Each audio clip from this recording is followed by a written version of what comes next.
О самых заметных событиях понедельника вы узнаете из материалов наших корреспондентов. В студии Сергей Михедов. Здравствуйте. Вот основные темы дня. Хочешь спать спокойно, подключая ДПИ. Акцию по установке противопожарного оборудования проводит в республике. Расскажем подробности. Ленская центральная больница встретила бригаду врачей из республиканской больницы номер 2. Какую работу планируют медики в районе? Кубок «Витязя» в Алдане завершился региональный турнир по мини-футболу среди юношеских команд. Расскажем, кто стал чемпионом. А в Якутске открылась выставка «Якутские украшения». Представлены уникальные изделия и драгоценности, начиная с 16 века. Особое место по красоте и количеству отведено серебряным украшениям. Катание на коньках – один из лучших способов в зимний период укрепить здоровье и получить незабываемые впечатления. Некоторые катки уже начинают принимать горожан и гостей столицы. Кредитный лимит по программе льготной IT-ипотеки планируется увеличить на 200 миллиардов рублей до 700 миллиардов. В настоящий момент лимит 500 миллиардов рублей, что позволяет воспользоваться программой 500 тысячам IT-специалистов. Минцифры рассчитывают, что увеличение лимита позволит подключить к программе не менее 15 тысяч сотрудников сферы высоких технологий. Льготные ипотечные кредиты под максимальные 5% годовых доступны для айтишников с мая 2022 года. Получить ипотеку на таких условиях могут сотрудники всех аккредитованных в России IT-компаний в возрасте от 18 до 50 лет. Минвосток развития России совместно с Корпорацией развития Дальнего Востока и Арктики реализует программу подготовки кадров для госслужбы и институтов развития макрорегиона Муравьев-Амурский 2030. Годовая модульная образовательная программа с последующим двухлетним трудоустройством включает 8 модулей в регионах Дальнего Востока и в Москве. Стажировки на всех уровнях власти, 7 проектов и отраслей предусматривает погружение в историю и культуру, востоковедение, укрепление патриотических ценностей. Конкурс на программу по итогам отбора 2 потоков, 55 человек на место. В нем приняли участие кандидаты из более чем 80 регионов России. Обеспечение безопасности в период проведения выборов президента России обсудили у главы Якутии Айсена Николаева. Как проинформировал председатель Центра избиркома Республики Евгений Федоров, на избирательных участках проводится работа по обеспечению устойчивого функционирования каналов связи, энергоснабжения и систем безопасности. Кроме того, в рамках поручения антитеррористической комиссии ведутся инструктажи и обучение членов избирательных комиссий. Глава Якутии подчеркнул, что все мероприятия должны быть выполнены. Тем временем стартовало досрочное голосование. Данным правом могут воспользоваться избиратели, находящиеся в отдаленных и труднодоступных местностях. 76 участковым избирательным комиссиям предстоит охватить более 12,5 тысяч человек в 26 районах республики. Отметим, что при таком виде голосования к избирателям приезжают с переносным ящиком и бюллетенями. После того, как выбор сделан голосующим, ящик опечатывают и отвозят в избирком. Открывают его по окончании голосования, чтобы подсчитать результаты. Сегодня у нас начались первые выборы досрочные в труднодоступных отдаленных местностях. На выборах у нас активно участвуют, подают заявления, те, которые не прописаны тут и работают. Но население активно участвует в выборах.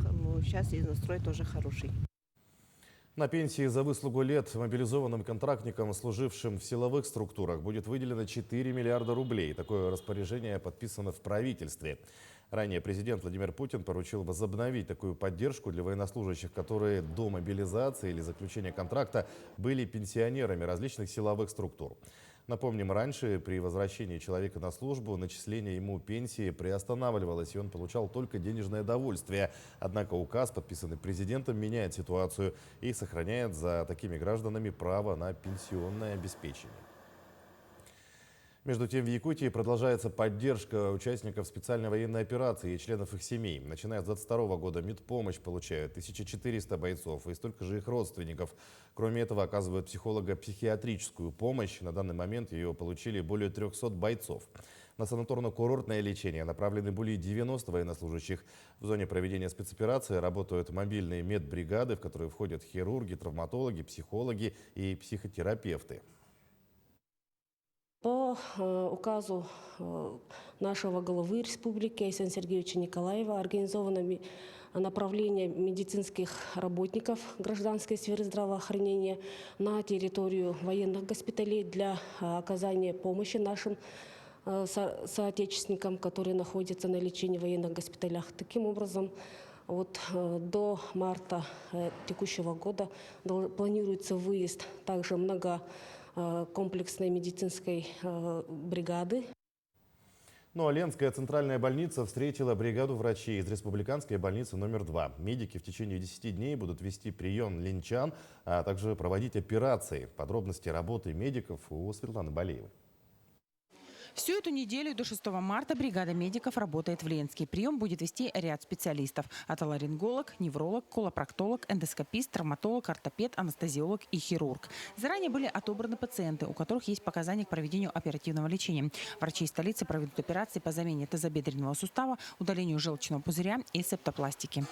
На эндопротезирование у нас примерно 9 человек, на операцию по удалению желчного пузыря у нас около 16 человек, на операцию по септопластике 9 человек и на лечение геморроя, трещин, свищей к колопроктологу тоже около 9 человек. Но это предварительные результаты, то есть доктора еще будут осматривать пациентов, отбирать, и кто-то, возможно, не попадет, кто-то, возможно, после консультации, может, они еще доберут. Возможность получить оперативную помощь на месте, не выезжая за пределы района, ленчане получили благодаря проекту, инициированному главой республики Айсеном Николаевым. Он стартовал в Якутии с начала этого года. Призван повысить доступность специализированной медпомощи населению районов. Они оперируют пациентов, сами ведут этих пациентов послеоперационных. Кроме того, обучают докторов, показывают, рассказывают. То есть это такой момент и лечения, и учебы. Для Ленской ЦРБ это очень необычно тем, что к нам одновременно приезжают практически 20 специалистов. Все эти доктора будут оперировать, и будет идти поток такой, как вот идет поток в республиканской больнице. Все операции будут проводиться на базе хирургического отделения Ленской ЦРБ. С собой привезут 5 эндопротезов тазобедренных суставов. Будет проводиться лапароскопическая холецистектомия. Да, у нас есть аппарат лапароскопический, который наш аппарат, и в принципе у нас достаточно много оборудования, на котором они могут работать, они просто привезут с собой какие-то расходные материалы, свои инструменты дополнительно, да, и все операции, которые делает РБ-2, мы можем сделать здесь. Кроме операций, врачи РБ-2 проведут амбулаторный прием пациентов. Жители Ленского района могут записаться к специалистам по номеру телефона колл-центра 122.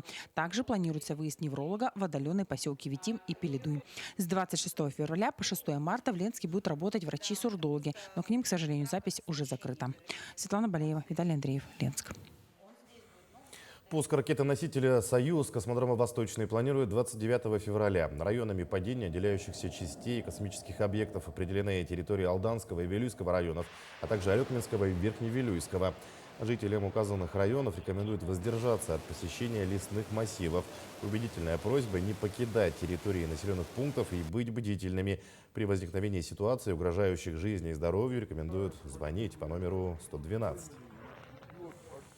Акцию по установке противопожарного оборудования проводят в республике. Активно участвуют предприятия, организации, а также представители администрации муниципалитетов. Пожарный извещатель является одним из наиболее эффективных средств по предупреждению гибели людей на пожарах. Установка АДПИ на потолке и стенах не требует прокладки специальных линий пожарной сигнализации. Нужно лишь не реже одного раза в год менять батарейки. Так, в пригородном селе Хатацы ведут установку автономного дымового пожарного извещателя. С начала года установлено 170 предупреждающих устройств, в том числе 46 в частных домах. В первую очередь устанавливают в домах, где многодетные семьи, одиноко проживающие пожилые люди, а также близкие родственники участников специальной военной операции. У нас на селе Хатаса установлены АДПИ двух видов. Это автономные дымовые пожарные извещатели на батарейке Крона. Он работает автономно, чисто дома.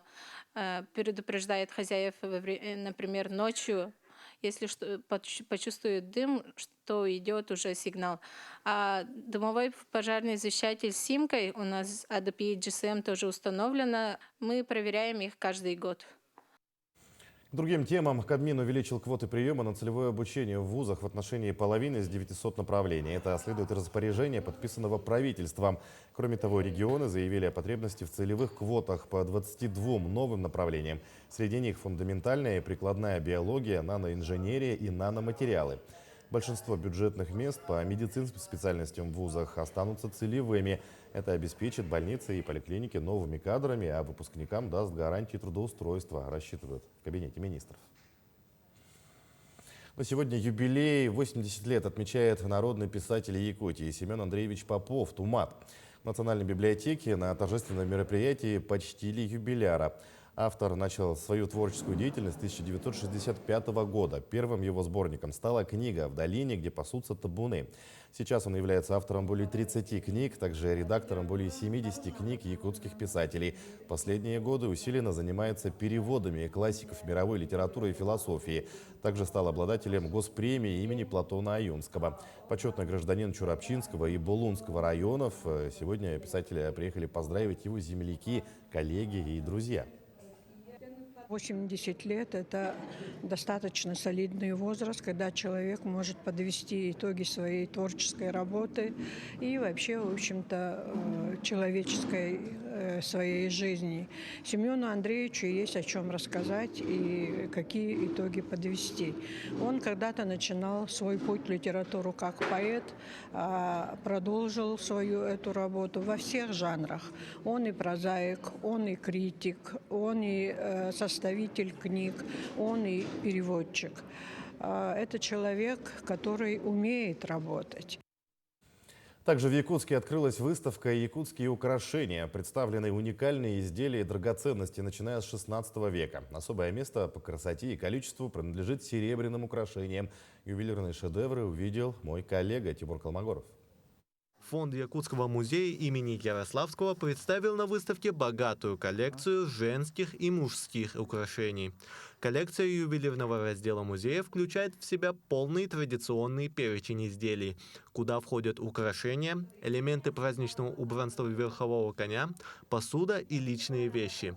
Все предметы украшений имели роль защиты. В годы существования музея у нас собиралось очень много предметов, которые, конечно, рассказывают разные стороны жизни нашего народа, нашей республики. Мы решили преподнести с другой стороны эту выставку, как вообще общая тема у нас – это украшения.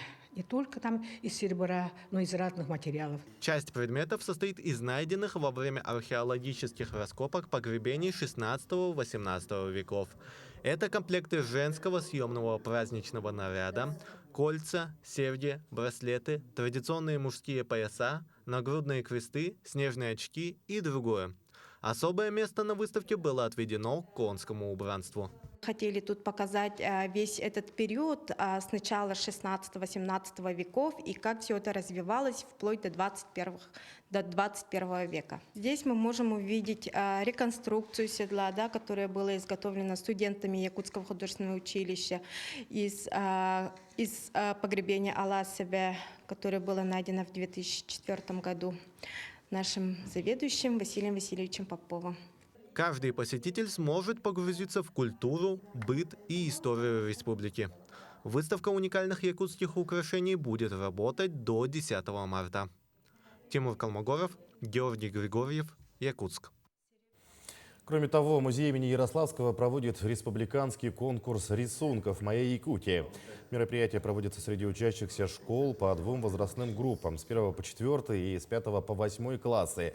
Конкурс проводится по следующим темам: природа, животный мир республики, достопримечательности и значимые места родного края. Рисунки принимаются до 6 марта. Итоги конкурса будут опубликованы 12 марта на официальном сайте музея. В 2024 году главой республики Арсеном Николаевым был объявлен годом детства. В связи с тем Якутский музей проводит конкурс рисунков «Моя Якутия». Целью конкурса является способствовать патриотическому воспитанию и любви к родному краю у подрастающего поколения, также содействовать, выявить талантливых детей в этом конкурсе. Детская школа искусств в Нерюнгри начинает Новый год с новым оснащением. В декабре закуплены музыкальные инструменты, необходимое для обучения оборудование, которое уже активно используется, в том числе и во время выступлений. Подробности в сюжете.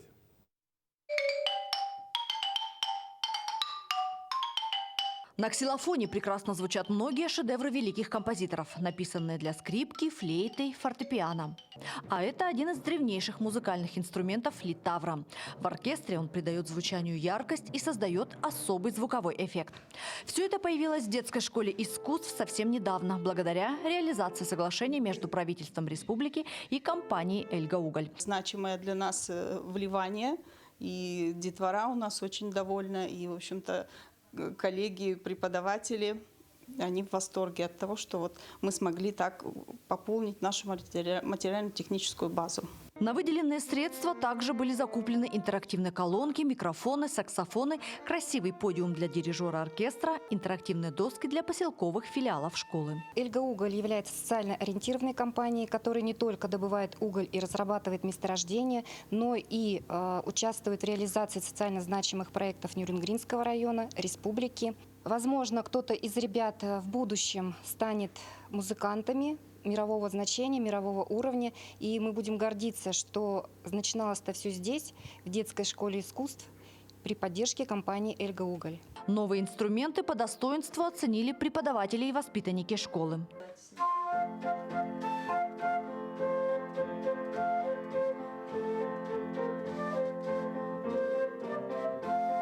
Культурное воспитание гармонично развитой личности – это будущее Нерюнгринского района, республики и всей страны.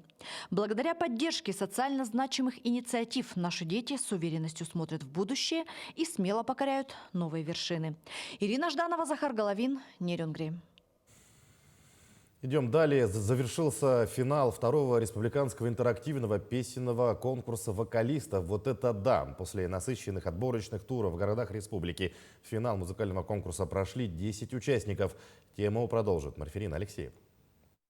Финалисты волновались как в первый раз, но по их собственному признанию участие в конкурсе доставило им одно удовольствие. Члены жюри выезжали на отбор в районы, прослушали более 50 участников. В этом году география расширилась. Прибыли участники из других городов Якутии, поэтому был отдельный блок «Сборные города Якутии», где были в том числе участники из Покровска и Среднеколымска. Так в финал прошли по 2 победителя из Тамота, Нерюнгри, Алдана, Якутска, также ранее не участвовавшего Хангалахского района. К сожалению, мы не можем, возможностей у нас пока таких нет, технических, ну и там финансовых, скажем так, объездить всю республику, да. Но мы постарались охватить именно промышленные города, поселки, там, где развито у нас производство, где у нас проживает очень много талантливых якутян. Во время финала проводилось СМС-голосование телезрителей. Они выбрали лучшей Анну Мясникову из поселка Мохсоголох. За приз зрительских симпатий она получила 50 тысяч рублей.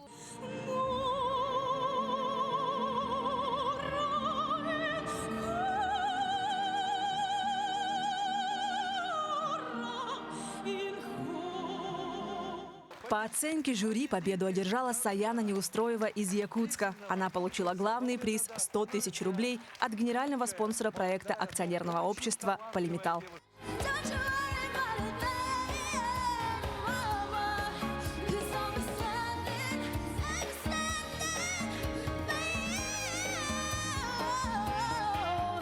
Тори Келли. Это песня зарубежная, и она называется «Don't you worry about a thing». Вот так. Люди оценили мой вокал, и мне очень было приятно.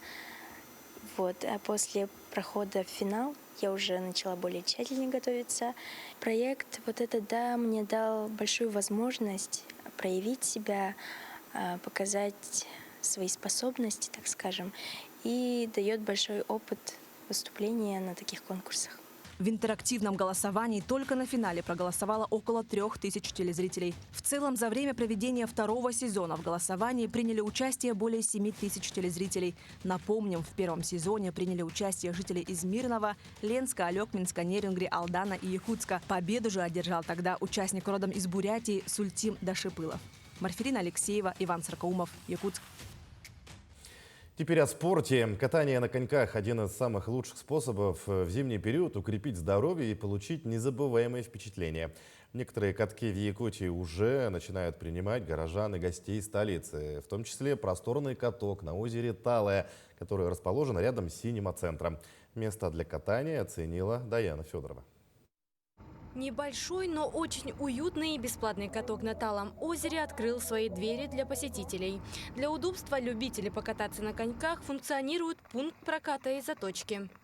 Есть коньки фигурные, хоккейные. Размеры с 26 по 45 имеются. Действуют скидки многодетным и участникам СВО. Катание на катке – один из лучших способов в зимний период укрепить здоровье и получить незабываемые впечатления. Сюда приходят семьями и целыми компаниями друзей. В принципе, каток понравился, но есть некоторые нюансы. Тут очень много трещин, из-за них очень сложно кататься.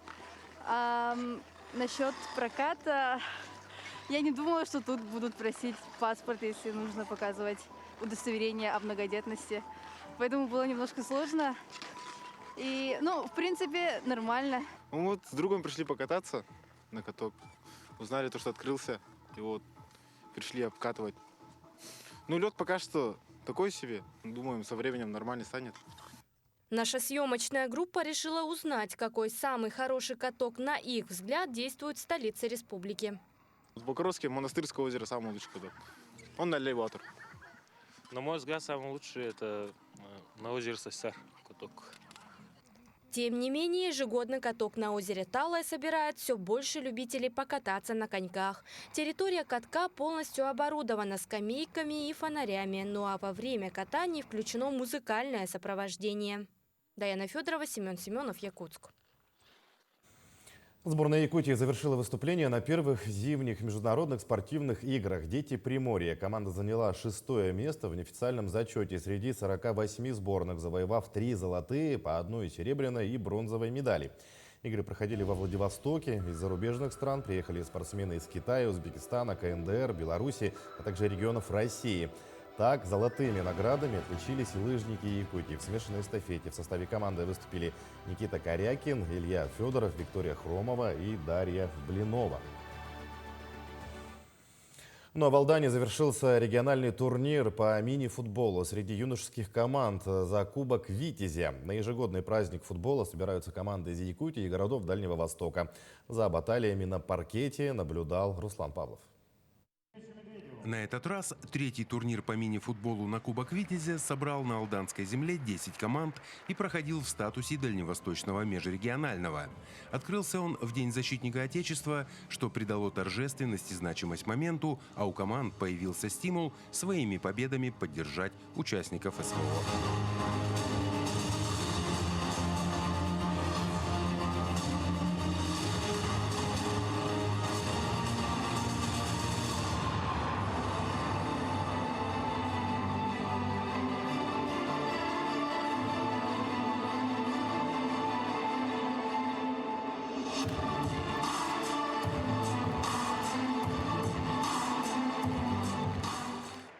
Открыли турнир хозяева площадки команда «Витязь» и читинская сборная «Динамо». Алданцы сразу начали с атакующего футбола. Несмотря на хорошую оборону и несколько стремительных контратак, забайкальским футболистам не удалось распечатать ворота алданской сборной. В итоге первый матч закончился победой хозяев 2-0 и уже на начальной стадии определил фаворитов турнира. Очень нравится, а то, что команд с каждым годом все больше и больше и больше, это показывает, как развивается и в республике, и в частности в Алдане мини-футбол. Очень приятно, что в этом году участвуют дети 8-9 года, которые будут играть и представлять нашу республику на Детях Азии. И мы до сих пор еще с командой не определились. Может быть, здесь увидим какие-то звездочки, каких-то перспективных ребят, пригласим в команду, и будем достойно защищать честь республики. Так что очень радостно приезжать сюда и и быть на этом турнире. Единственный минус, который отметили все участники, это типовой спортивный зал, что стесняет футболистов и не дает волю развернуться на площадке. Нужно именно нормальный зал 40 на 20, где мы уже можем проводить здесь с большим количеством гостей. У нас здесь даже не хватает трибун для просто для болельщиков. Вот. Если у нас будет новый хороший зал, то у нас команд будет больше, у нас и болельщики появятся, и, возможно, когда-нибудь мы даже проведем здесь и первенство Дальнего Востока. Призеры определились по итогам 3 дней соревнований и круговых встреч. Как и в прошлом году, сильнейшей оказалась команда «Юность» из Хабаровска. Серебро у хозяев турнира команды «Витязь», бронза у читинского «Динамо». Тренеры и наставники команд уже начали разбор турнира и подготовку к следующим соревнованиям и играм «Дети Азии», которые пройдут в июне в городе Якутске. Руслан Павлов, Сергей Шипачев, Александр Лукин, Алдан. Таким наши корреспонденты увидели уходящий день. Всего доброго и до свидания.